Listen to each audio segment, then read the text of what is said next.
Namaskar, all of you. Welcome to this a new session on Japa, Japa sadhana, Japa yoga, Japa yagna. Uh,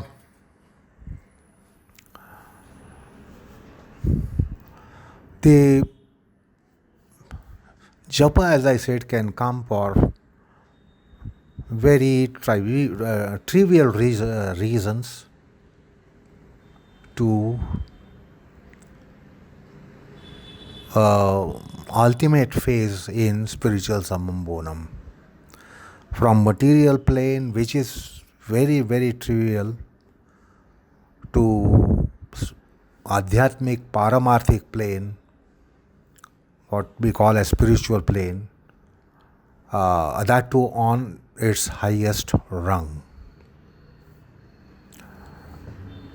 And we saw that the japa can be coming in on the plane of just, when you have fear, then the nama will be taraka. Nama will, or japa will lift you from there.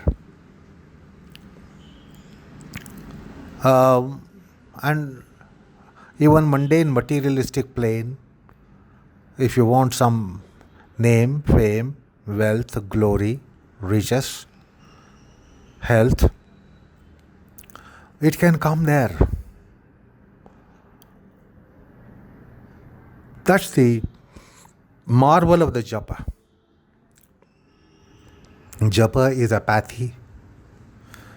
Japa is means in materialism, mundane world. Japa is means in paramartha, the spiritual realm. And japa in particularly spiritual realm will become an indispensable factor. Be that path on jnana marga or karma marga or yoga marga or bhakti marga, japa will come with quite an amount of importance, and it is really indispensable there.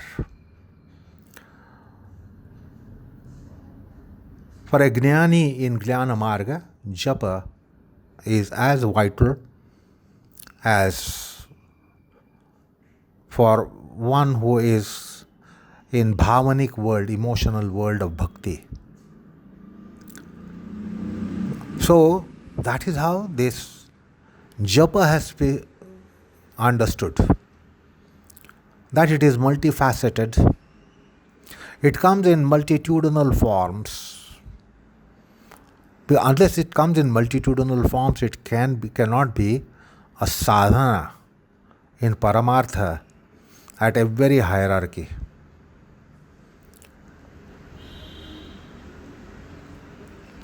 So, in that sense, the japa is really a marvel. And it is really very, very multifaceted. If rainbow has 7 colors, if the prism shows 7 colors, this will show millions of colors. Anyway, we were coming at the point where we were to take up the 18 kinds of japas.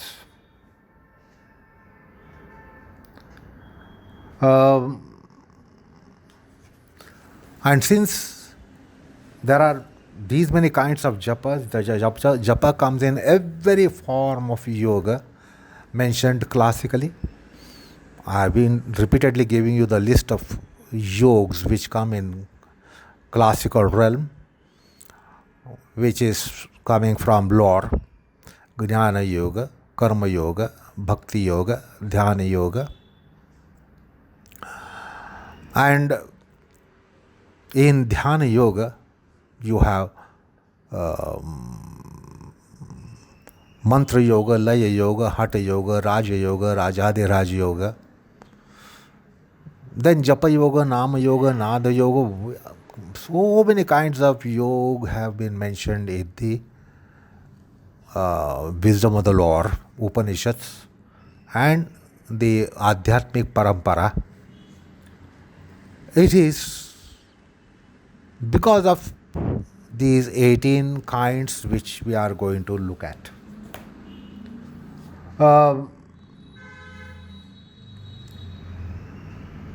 The first kind of the japa is called Nitya Japa. And the very nomenclature tells us as to what is Nitya Japa. This Nitya Japa in traditional framework is done with particular vidhi. It has a framework, and it is part of daily ritual in Paramartha. Like what is Sandhya Vandan for a Vaidika as a Nitya Vidhi? It has a framework, it is done observed very scrupulously that it doesn't fall out of the frame. Similarly, there is a framework when it comes to Nitya Japa in Paramartha, in Adhyatma. It has a specific kind of mode, or what is called as vidhi, which is mentioned in Shastras, which is given by Parampara, which is given by Sampradaya. It is done at a particular appointed time every day. It's not done any time of the day. It is done at a particular time of the day, appointed point of the day, with appointed conditions. You just cannot get up at that time and start doing japa, or sit at that point in time, decided point in time, and sit for japa. There are so many observances to be carried out, such as purity, such as snana, and of course some other aspects are also there, a kind of worship, etc., to sanctify oneself. Then there are the processes by way of digbandha, etc. So that mantra shastra or even the sampradaya or even the tradition mentions anganyasa, karanyasa, digbandha, etc., etc. So there are certain vidhis, there are set processes which have to be very scrupulously observed. That is Nitya Vidhi, Nitya Japa. So that can be a sadhana, that can be a upasana as well. It is sadhana in Paramartha, Adhyatma. It can be also upasana in the part as a part of even Adhyatma. So it needs a discipline to be followed, and therefore the body and mind inculcate a kind of discipline. And therefore it also helps one inculcate the discipline of life, discipline of conduct, which is so important in spiritual path. So that is the important characteristic of Nitya Japa. There is no break on any account given there. And secondly, the vidhis have to be taken care of. The processes which are given to us by the tradition, by sampradaya, etc., have to be scrupulously adhered to. So it is at a particular point in time, it is at even particular place, particular time, particular place, in particular condition, specific time, specific conditions, specific state of mind. So all those have to come together for Nitya Japa. Therefore, we come across some people in spiritual discipline that they really put a lot of conditions on their worldly life, mundane life, in order to observe the Nitya Japa.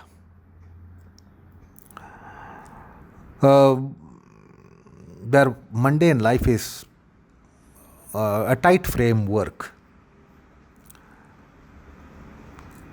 and following certain disciplines, following certain observances becomes very, very important.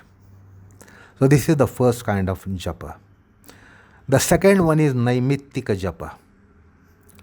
So it is because of particular contingency coming up, particular nimitta coming up, particular occasion coming up, particular condition coming up, which is not a daily condition, which is not what you call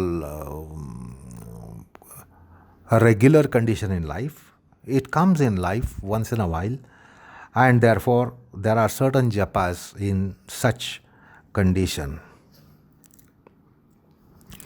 So these conditions are such as solar eclipse, lunar eclipse, parvakal, or particular occasions such as Sri Ramanavmi, if that is the personal deity, Sri Ramanavmi, Shri Krishnashtami, Mahashivratri, Datta Jayanti. So if with regards to personal deities, then that comes in once a year. So the Ishta Devata Japa is carried out on those occasions. So also the Japa comes in Apatkal, emergency times. Say for instance, the astrological chart, according to astrological chart, if the time is not conducive, if it is inclement condition, then certain japas are to be carried out. Rahu Dasha, Ketu Dasha, Shani Dasha. So when such conditions come in life, then the Naimittika japa is taken recourse to. So that is the second kind. The third kind of japa is called Kamya japa. So this is with particular desire in mind. It is for Ishta Prapti, Anishta Nivrutti, Ichha Purti, or for anugraha, for grace of God, grace of divinity, grace of Guru. So with some desire, even in spiritual realm, because this is an acceptable kind of desire in spiritual realm, that Guru Krupa, Guru Anugraha, Devata Anugraha. So then that is a kamana. So that's why it becomes a kamya japa. The fourth one is Prayascit japa. Many kinds of sins take place unknowingly, unaware, or even in the part of our virtuosity, there are some factors which are sinister factors. So in order to take measures against those sins which have incidentally come in their act or your activity, the Prayascita is a wonderful provision made by Dharma Shastra. So there are Prayascita japas. So certain things can happen unknowingly which are not propitious to spiritual progress, or something can happen in Jagruti, Swapna, Sushupti, which is not in our hands.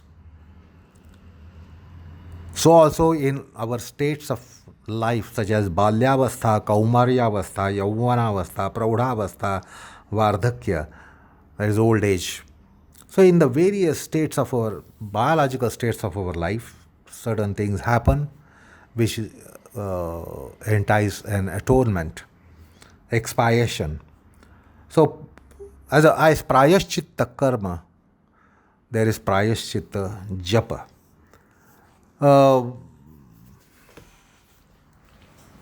So then one can understand how it has importance even in spiritual realm. Because in our process, so many sins can occur unaware, unintendedly. So still there must be some measures taken, otherwise they will create hindrance, they will taint our sadhana, they will obstruct our sadhana, they will spoil our sadhana. So that's why there is Prayascit japa. The fifth is achala japa. Of course, briefly we had seen all these classes. So achala japa is so important for a yoga sadhaka. Otherwise, yoga sadhaka, he has to have particular conditions to be doing his yoga. The yoga that comes in different hierarchies, yoga that comes in different kinds of schools and different brands and schools of yoga, cults of yoga. So we need certain conditions, otherwise we cannot be doing those practices into which we are initiated. But then what about other times? So, achala japa can come as that part of that yoga, which doesn't put any condition of time, space, situations, etc., etc. So that's a great bounty. That aspect of yoga by anyone can carry out anywhere, in any condition, where even if it is not a conducive condition or an inclement condition, by occupancy of materialism in life also. Sometimes we are occupied in materialistic commitments.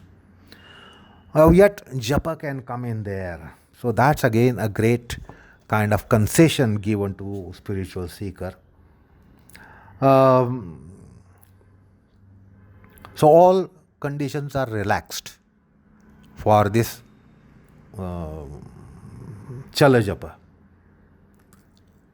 For chala japa, all conditions are relaxed. While there is achala japa, in achala japa, all conditions come very, very severely.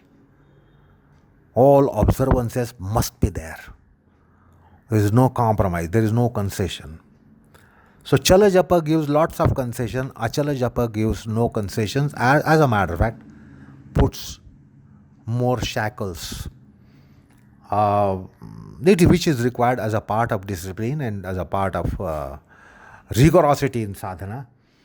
So chala japa and achala japa, which is achala japa, as the name suggests, it must be in a specific condition, specific time, specific state, specific situation. So all that has to be observed in achala japa, while chala japa, all relaxations are given. So achala japa gives you rigorous practice, chala japa gives you that concessions, which is required. Because in our spiritual discipline, we require both discipline, severity of discipline, as well as a relaxed condition of all disciplines. So therefore, the chala achala japa should be understood here. So as the name suggests, chala japa can be done anywhere, anytime, in any condition, in any state. Very, very liberal mode of japa. And this chala japa comes very handy, particularly when the mind is disturbed, because our mind can be disturbed in any time of the life, any time of the day, any condition of life, any state of life. So in order to thwart that condition of the mind, where the mind is restless, mercurial, mind is dented, mind is caught in vikaras, various vikaras, kama krodhadi vikaras. So some kind of japa should come very handy as emergency means. And that's how the chala japa comes. So that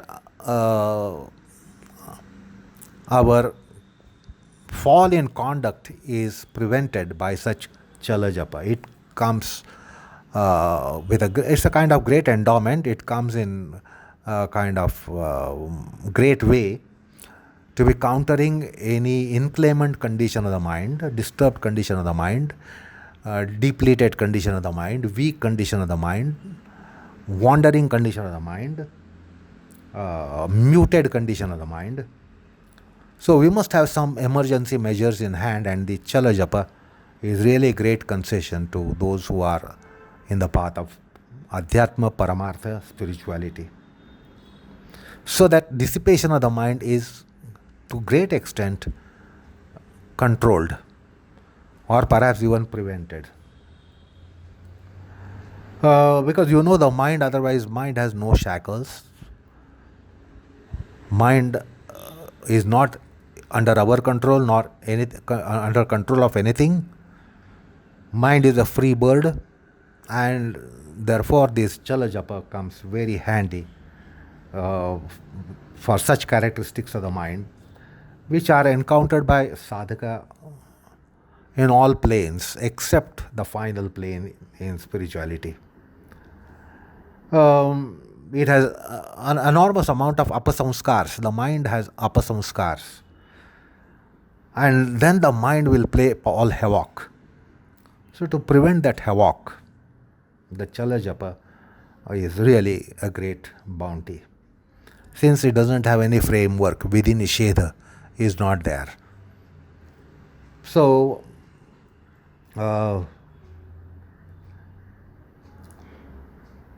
that's another kind of japa that is coming up. Then there is a kind of japa which is called as vachika japa, which is done by vacha, which is done by organ of speech. The components of oral organ, vocal organ, they are used. That is, vagendriya is used. Lips, teeth, tongue, palate, etc. So naturally, this is a Vaikhari japa. This is a Vaikhari japa. This has sound. The japa has a sound. This also is a great measure to counter a disturbed mind. Wandering mind, rambling mind, mercurial mind, this can be really controlled by this Vachika Japa, by Vaikhari Vani. So it is Sashabda Japa. The Japa has Shabda, the Japa has Dhvani, the Japa has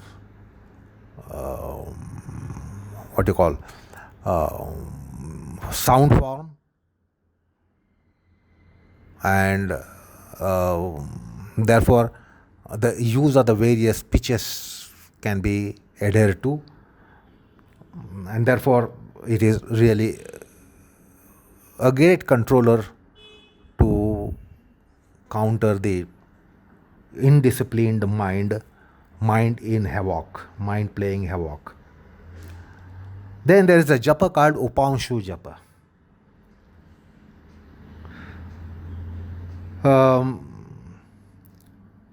The Upanshu japa can be nishabda. It can be nishabda. That means you can be moving the mouth, lips, etc. The oral parts can be moved, but no sound is produced, so that others are not disturbed. But others come to know that you are in japa, so they won't disturb you. So in Upanshu japa, the mouth, oral parts can be used, but not producing sound, oratory sound. Without oratory sound, the vocal movement, oral movement can be there. So that also comes handy, so that people come to know that you are doing a japa and they would not be disturbing you. So it is soundless japa. However, the lip movement, mouth movement is visibly there. So here at this point in time you can understand difference between Madhyama. In Madhyama, yes, the japa is silent and you don't even move the oral parts. Lips, etc. are not visibly moved. And it's also not mental, and I clarified that yesterday or during the last session. So I won't go into that. Brahmara japa. So see how these various kinds of japas can come in yoga, yogic practices. So there is humming sound produced out of japa. So one doesn't understand what specific japa is going on, but however japa is going on because of the humming sound produced, and of course that is good for brain. Like we know that Brahmari pranayam is good for brain. Brahmara japa is good for brain, because you can use the sound in various pitches, lower octaves to higher octaves, in a suitable range, and that would be soothing the brain. That also would be a good conditioner to the mind. So that's the Brahmara japa. Then manasika japa, which is a mental japa. It is done within the mind. This also was clarified in the last session. Then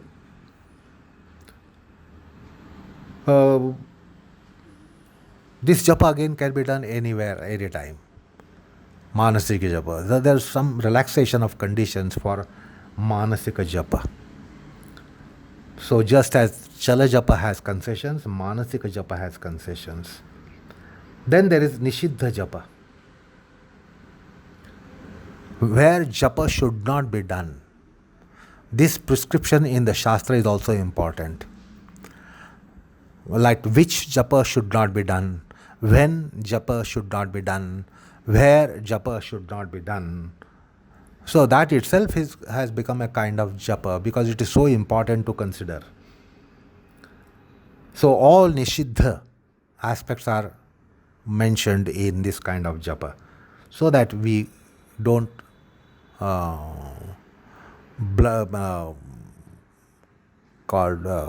make blunders. We won't be making mistakes if this stipulation also comes in Shastra as to where the japa is nishiddha, where the japa is not to be done. Then there is akhanda japa, as I said. So this also shows lots of concessions, but akhanda japa needs enormous kind of affiliation to one's deity. So the japa will be going on in whatever activity one is.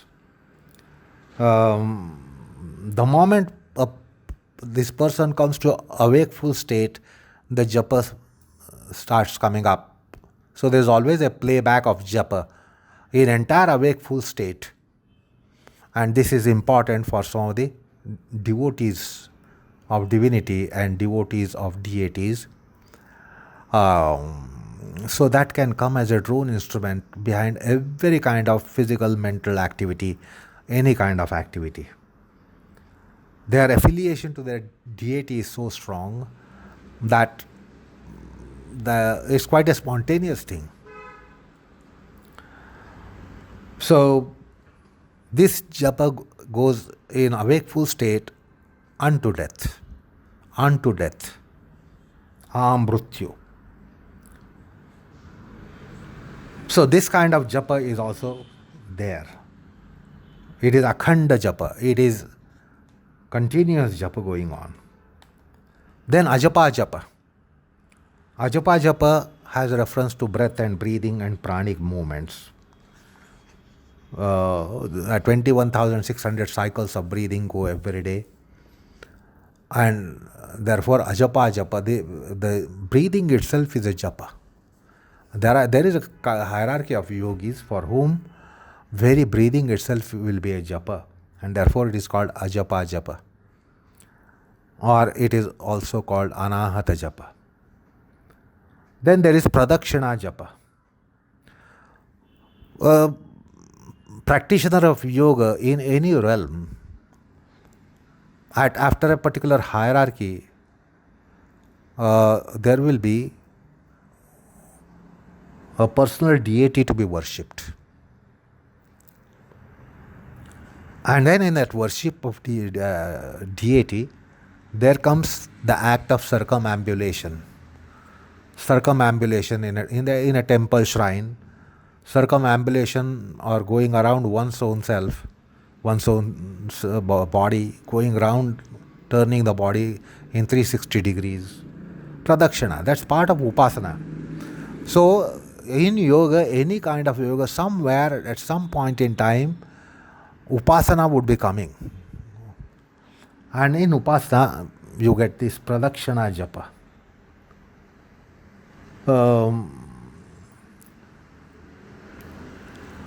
Then Patanjali in Yatha Abhibhana Dhyanadva Sutra mentions japa is suggested there for chitta parikarma, to pacify the chitta, to sublimate the chitta, to sanctify the chitta, to purify the chitta, to quieten the chitta. There can be a japa as one of the other, one of the few means for chitta parikarma. And so that is also a japa mentioned in text by Patanjali himself by way of Yatha Abhibhana Dhyana Dva Sutra. Then there is japa in very act of breathing. One should be aware of two kinds of pranayamas, which are samantraka, amantraka. When it is samantraka pranayam, there is no third kind of pranayam, bear in mind. So in samantraka pranayam, there is a mantra, and then a mantra is fit into the breath, act of breath and breathing. So it is the japa going on with the pranapana kriya, because breathing act is pranapana kriya. So this japa is done with pranapana. It is done in pranayam. That is samantrak pranayam, japa in samantrak pranayam. Then in samadhi sadhana, omkar. Any kind of samadhi is launched on om in Patanjali's kind of yoga. And then the omkara japa would be coming in. So that's also a kind of japa. That is called samadhi japa. When the japa is means to samadhi for a qualified yogi, samadhi qualified yogi, then it becomes samadhi japa. So these are the kinds of japa. So just to list them: Nitya, Naimittika, Kamya, Prayascit, Chala, Achala, Vachika, Upanshu, Brahmara, Manasika, Nishiddha, Akhanda, Ajapa, Pradakshina, Chitta Parikarma, Dhyanaja, Pranika, Samadhija. So these are the 18 types of japas which come in yoga sadhana.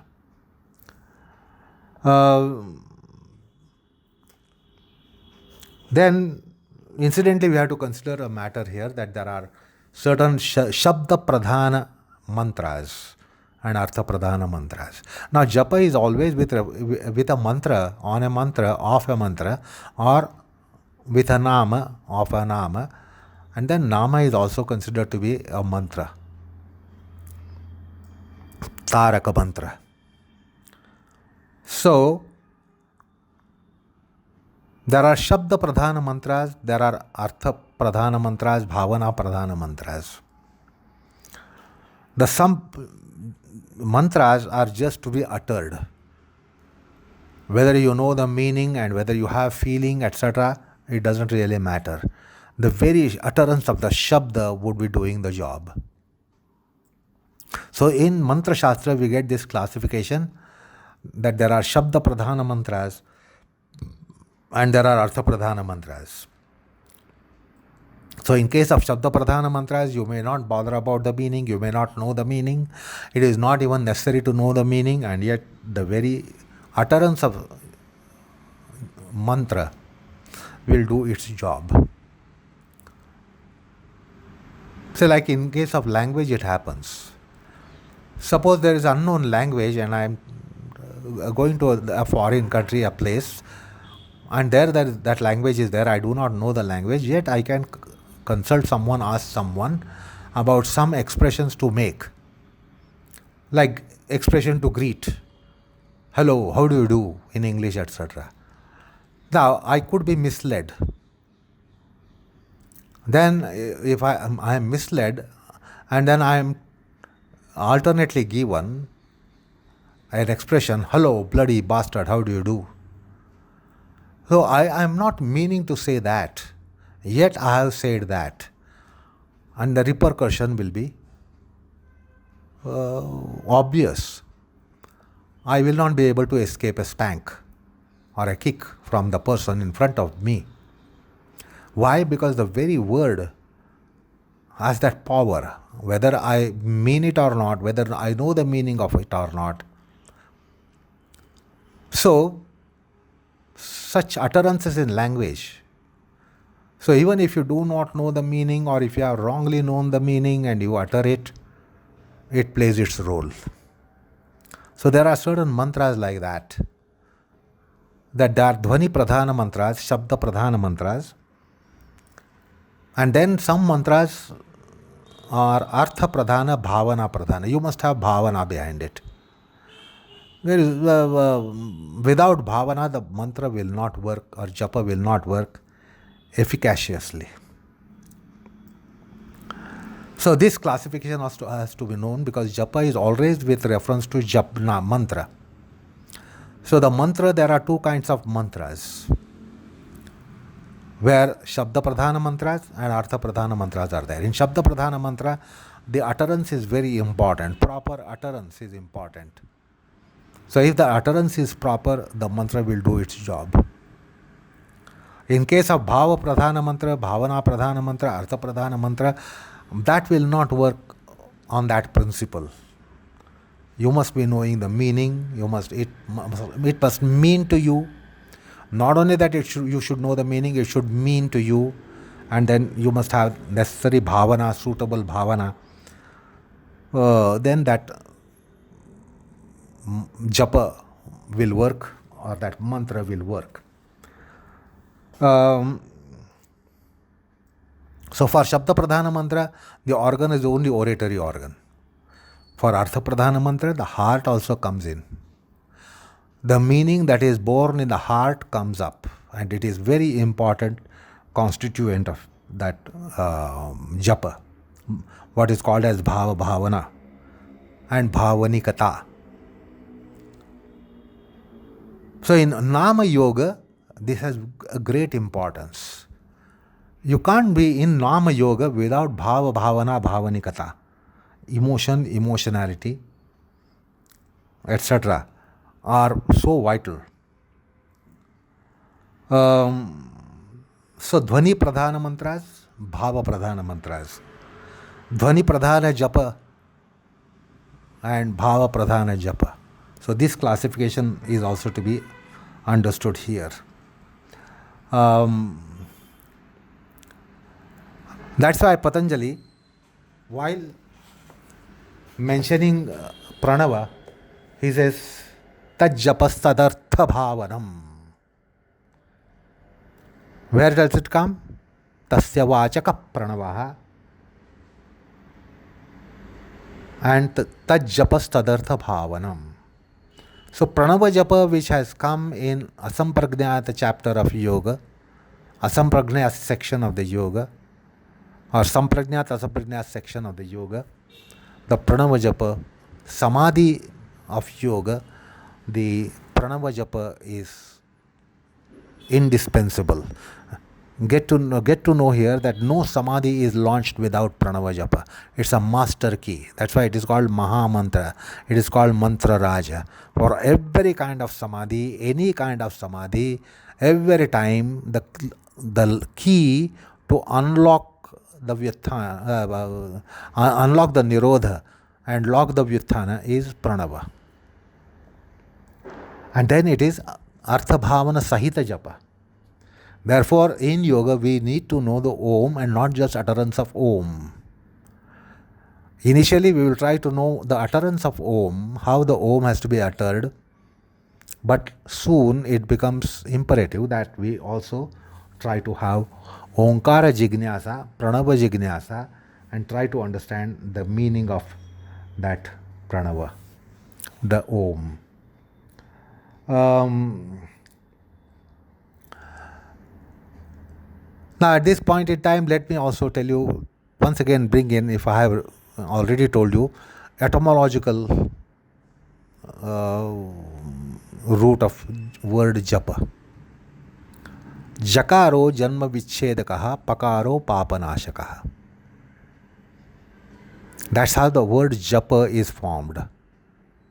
Now, if you translate the word into English as repetition, repetition doesn't have this derivation.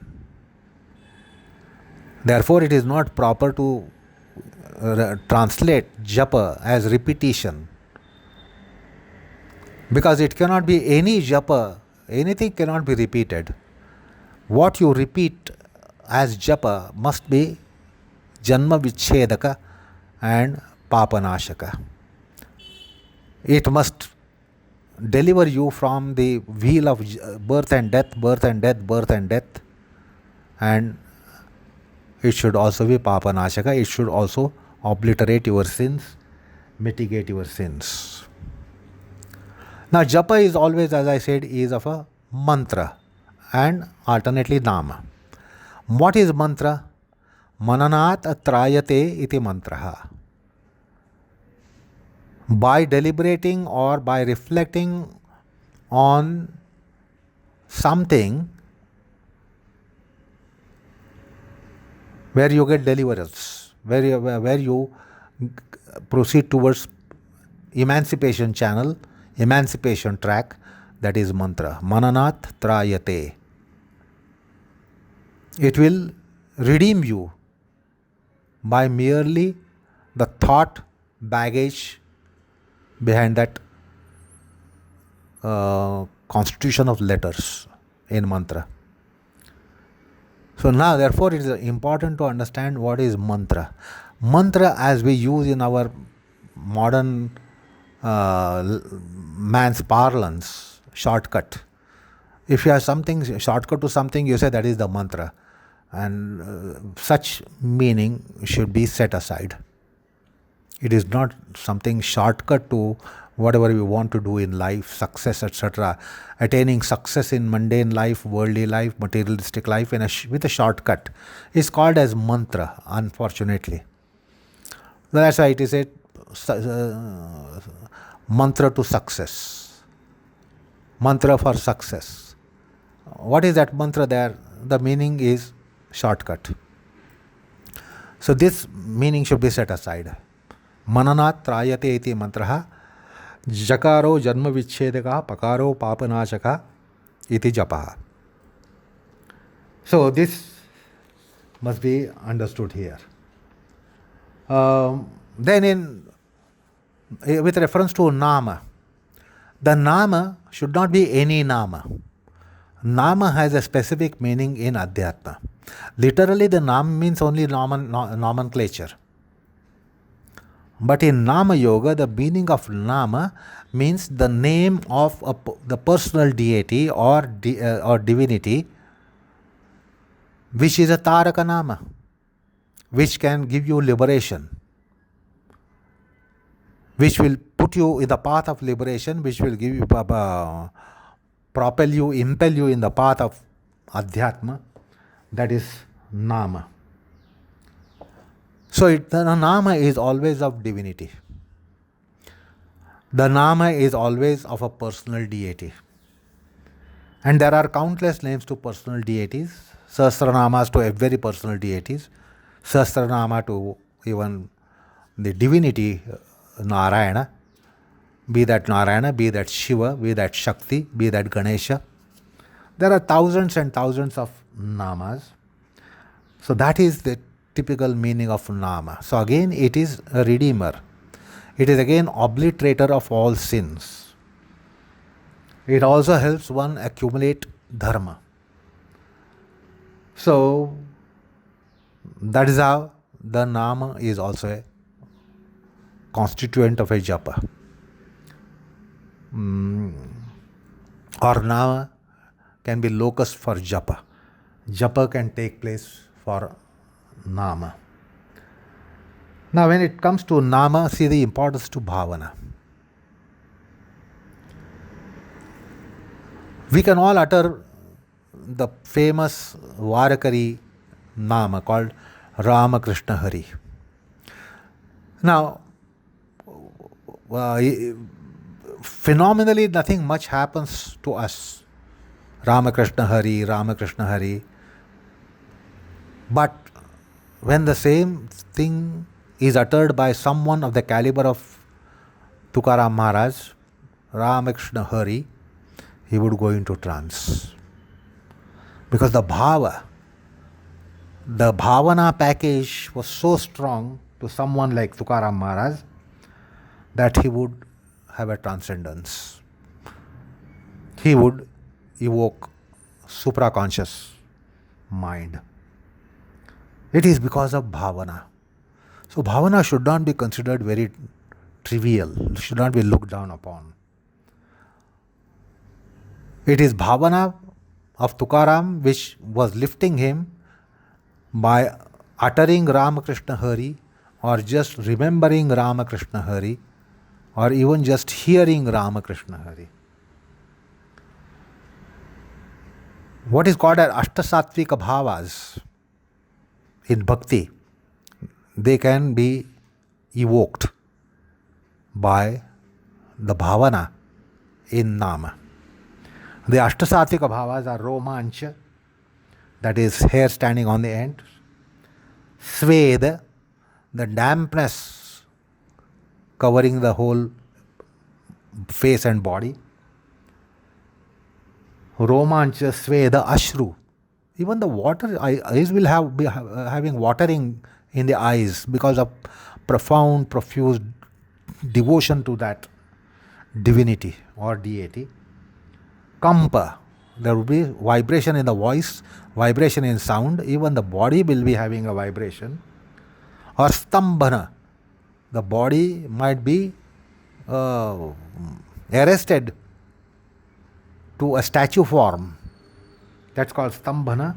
Swarabhanga, that means the voice vibrating. Vaivarna, pralaya. So these are the ashtasatvika bhavas. Vaivarna means it's a transcendent state. He goes past all varnas, all colors of the sattva, raja, tamas, three gunas. And then pralaya, the mind would be totally sunk into devotion. So these are the ashtasatvika bhavas which come in bhakti, which the japa can do. The japa for the qualified person can be doing that. So that's some mention of the mantra and nama, which are parts of japa. Now, since mantra has words, mantra has meaning, nama has literal letters, body of literal letters, and nama has a meaning, and then there is also feeling. So now let's try to peep into an aspect of japa rahasya. How the japa is constituted, and let us try to understand a bit of japa rahasya at the very outer gate of mysticism. There are three factors in japa rahasya. These are vak, pran, and manas. So these are invariable factors which are there in japa, that is vagendriya, and then prana and manas. So there's quite an amount of mysticism in these three factors which just now I mentioned, vak, pran, manas. And therefore, if we slightly peep into the rahasyatmak meaning of it, it will divulge a lot. So let us try to look at these three factors of japa. There is no japa without vak, pran, and manas. If one of the factors is absent, there can be no japa. So it is quite obvious that these three factors must be there in japa. Vak, that is speech, the pran, you might consider it just as a breath, or manas, the mind. So let's try to understand what is the mysticism in vak, pran, and manas. But we will do that in our next session. Namaskar, all of you.